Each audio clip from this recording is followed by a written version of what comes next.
Hello बोरमा tiger नोंथांखौ बारा गोबाव गैला र' खासि खालामनाय जासिगोन आं। नोंथाङा बांद्राय जाद्रायबाय दे। नोंथांनि सभाब सबित्र मोखांखौ नायनो हाला आङो। नोंखौ खासि खालामनो बारा गोबाव गैला र'। हिन्जाव गुन्दा नोंनि बाथ्राखौ सोर खोनासंगोनब्रा? जाम्बा जाम्बा फाग्लाफोर बायदि बकिलाबायदों। प्रमद बर' सारजों चेलेन्ज खालामदों जाम्बा। नोंसोरबायदि मानसिनि थाखायनो जों इउटुबाव फैनांगौ जायो मोनथिबाय? खोनाबायना? बांद्राय जानला मानलाद्राय बखिलाबायनो नाङा मोनथिबाय? जोंबो पाब्लिकफ्राबो खोनासंनानै थानो हाया। जों नों बायदि वान साइडनि मानसि नङा मोनथिबाय? गोदाव सोराव बांद्राय दाबखिखा। जों पाब्लिकआ खोनासंबाय थानांगौ नामा? नोंखौ फोरोंनाय मास्टारा सावरायाव मेट्रिक पास जानायसोमोन नामा? माथो जेबो टेलेन्टआनो गैया नोंनावलाय। जारला नन टेलेन्टनि मानसि। प्रमद बर' सारा 20 बोसोर मथा मथि 20 बोसोर अस्त्रजों जुजिनानै अस्त्र मुक्त बिटिआर खालामबाय आरो बर' रायजो राजाफोरनि थाखाय बिटिआर लाबोनानै होबाय।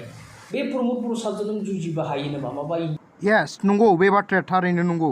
नाथाय नों बुंलायलायनांगौ नामा बेफोर गासिबो बाथ्राफोरखौ? जों मिथिया नामा? शाला सैमानि फिसा। गावखौल' गोरों टेलेन्ट होननानै साननानै लादों नामा नोंलाय? शाला नांनो फैदों नोङो? Yes right.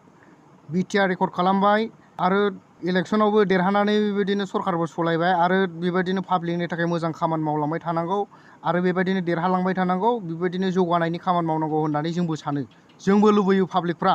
नाथाय नों मानो बेबायदि गेजेर गेजेर हाबखावनानै मा बेबायदि खालामदों नोंलाय? इउपिपिएलनि बरनाम खालामनो नागिरदों नामा नोङो? शाला नन बिटिआरनि मानसियानो जोंनि बिटिआरनि खोथा बुंबाय थानो नोंखौ सोर पावार होदोंलाय? सैमा।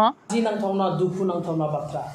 सासे आर्मिनि गियाना बेफोरबायदि जानाङा। सासे हादोर रैखा खालामग्रा आर्मिनि गियाना सासे हिन्जावसानि जिबनखौ जाग्रा जानो नाङा। खेबसेला नोंखौ फोथायदोंमोन, बेनिखायनो देहानि रिलेसन खालामदोंमोन। नों स्रि स्रि इंलिस फिल्मनि बायदि भिडिअ रेकर्डिं खालामनानै फेसबुकआव हगारना होदों। नोंखौ सोर मोजां मोनो? सैमा बुन्दा।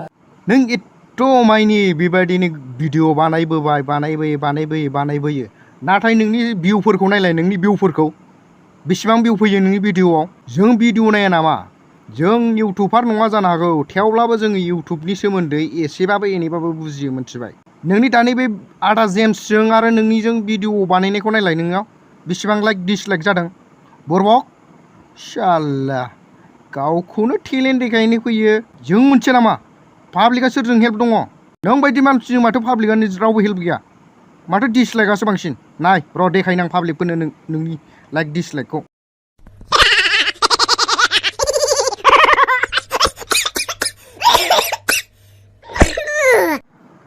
नोंथाङा मालाबाबो दासान आदा जेम्सजों नांनो होननानै।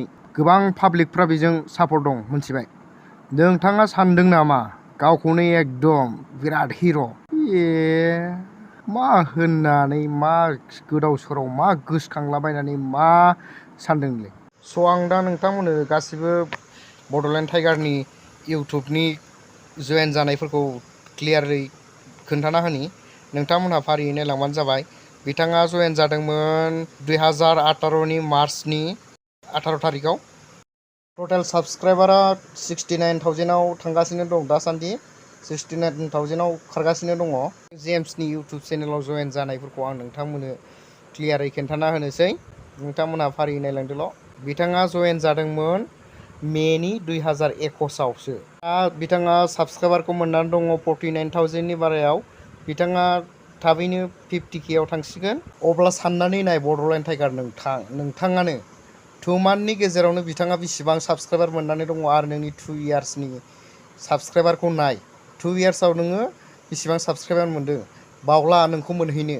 अब्ला साननानै नाय नोङो मा सिस्टेमनि। शाला नोंखौ खासि खालामहोगोन आं। हिनजावफोरखौसो खासि खालामहोगोन आं नोंखौ हमख्रबनानै।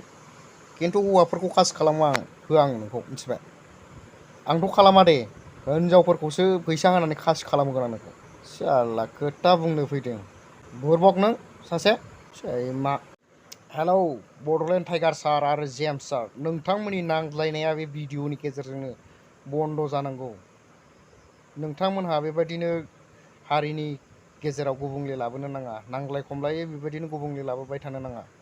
नोंथांमोनहा बे भिडिअनि गेजेरजोंनो आं जेखौ बुंदों बेबायदिनो नोंसिनि नांज्लायनाया बन्द' जाबानो जाहैबाय। खोनाबायना? मानिनानै लागोन ना सारमोन नोंथांमोनहा? लोगोफोर नोंथांमोनहा आंनि भिडिअखौ नायनो मोजां मोनदोंब्ला like, share and comment and subscribe खालामना हो।